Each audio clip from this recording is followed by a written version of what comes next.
Rồi, giờ đây mình cho em xin phép luôn ạ. Cho em xin phép là 1, 2, 3.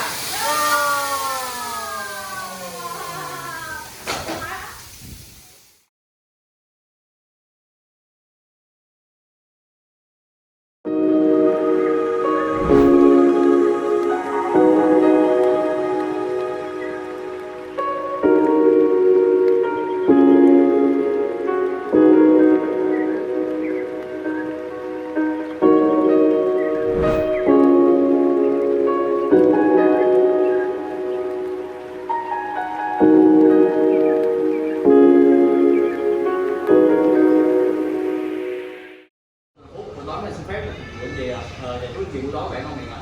Cảm ơn. Rồi, em xin phép là nhà hàng sẽ chủ yếu là hành và tỏi cho những tất cả cái món không á.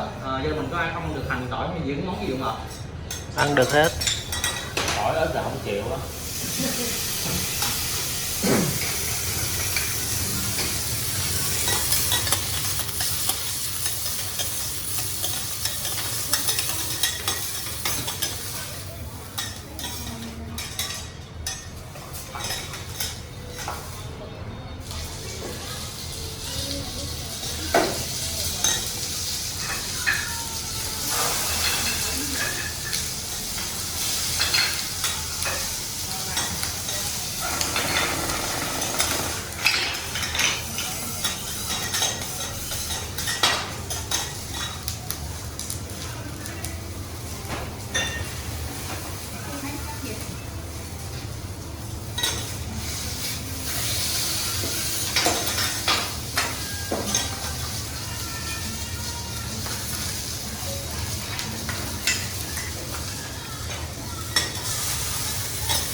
Rồi giờ mình cho em xin phép đút lửa hào luôn à? Cho em xin phép.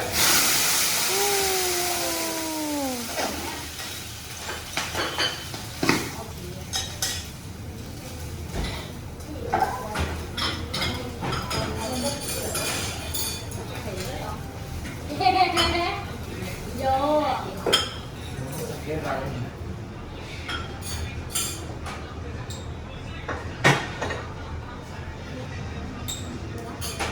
Ở trong cái vỏ con hào thôi à. Anh chị lấy cái muỗng nhỏ múc con cà sốt bên trong ha, ăn con hào cho nó ngon miệng.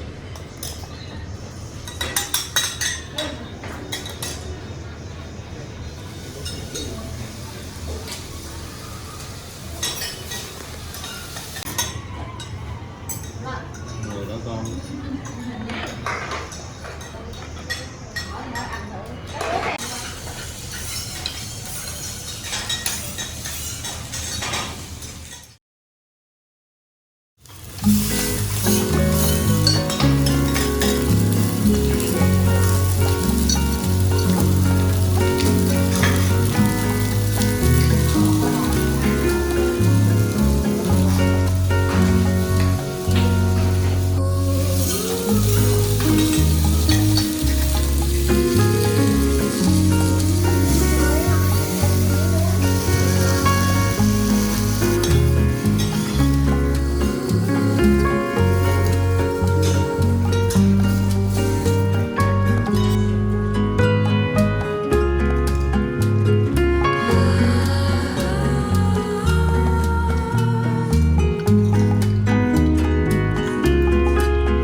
bò cho mình chấm cái sốt màu vàng giúp em ha anh chị.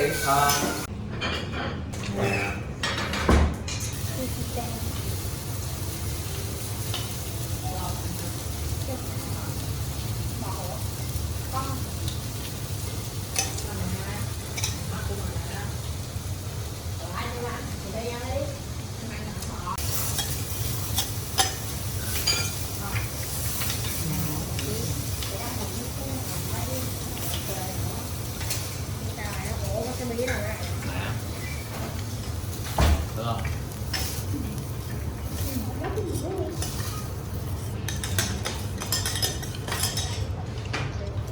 Ăn này xong cái ăn sườn từ miền nó khác sạc. Đúng rồi.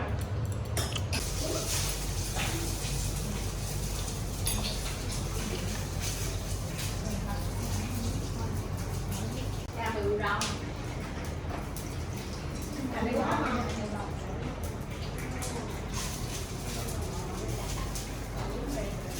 Được không? Cô.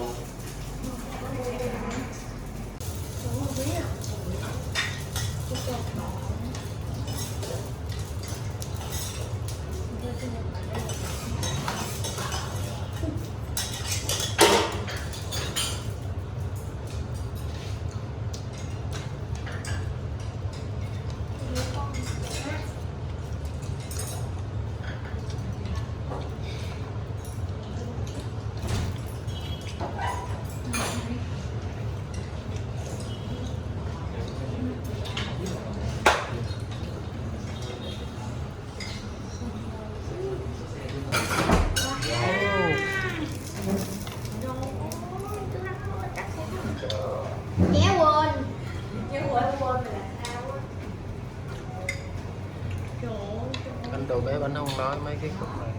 Sẽ giữ cái độ cháy đó không?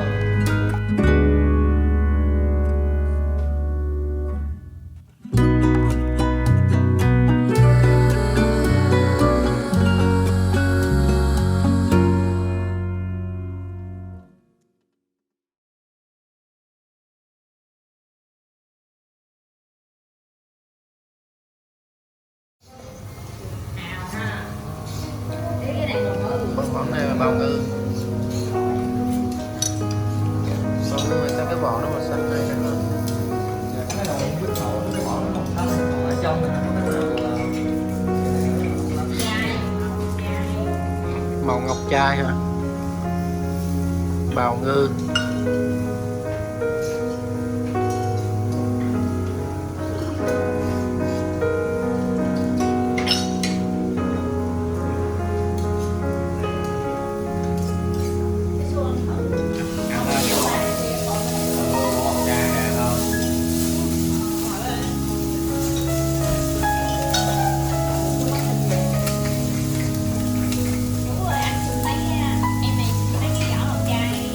giỏi cái đấy mình cho mấy cái về nha.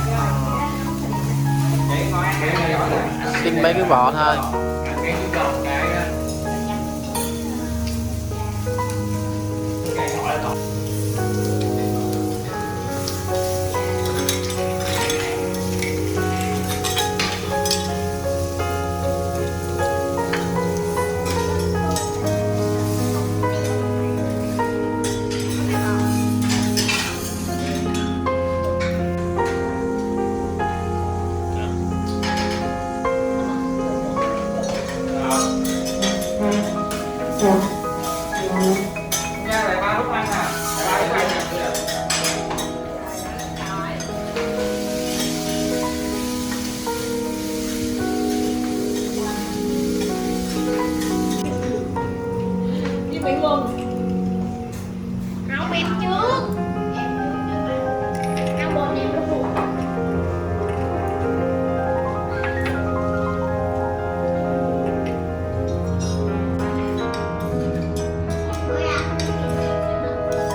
Vỏ bào ngư đây. Này cái vỏ nó bên trong nó nhìn nó đẹp quá anh Tông. Hay ha. Giống như ai đục cái lỗ cho nó. Nè, đó. Đẹp ha. Cà cừ đó. Cầm sơ cừ. Nè chào cho con nè.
Trời ơi. Này nó chuyên sưu tầm bởi đi về mà quên đi chắc nó hả? Đã quá.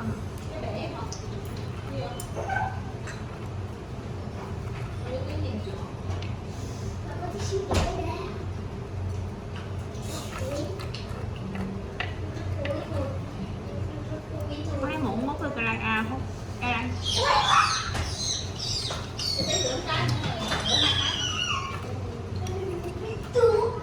Về mỗi món ăn trình bày đẹp quá. Nào đây có hồ. Mỗi món một phong cách.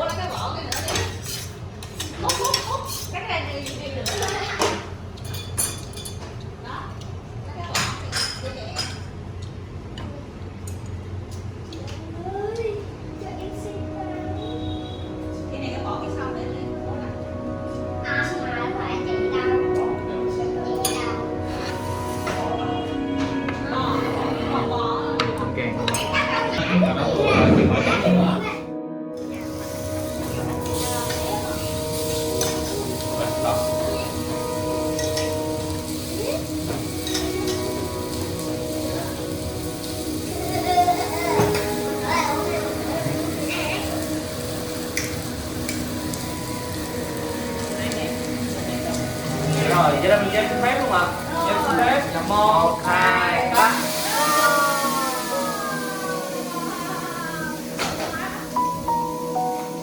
Cái màu xanh đó là cái gì? Đây là sốt đậu Hà Lan. Sốt đậu Hà Lan hả?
qua chụp hình hả?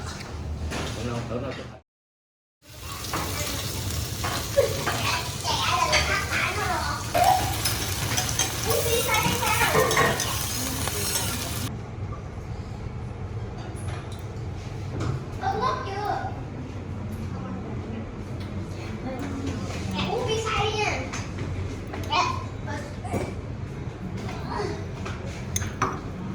Cái đó giống như là cá. Đúng rồi, nó là cá bào. Cá bào. Tên này đủ là bột cá bào á. Nó bị ướt á, còn Đây là món cơm trộn phải không? cơm chiên cái phở bò. Cơm chiên.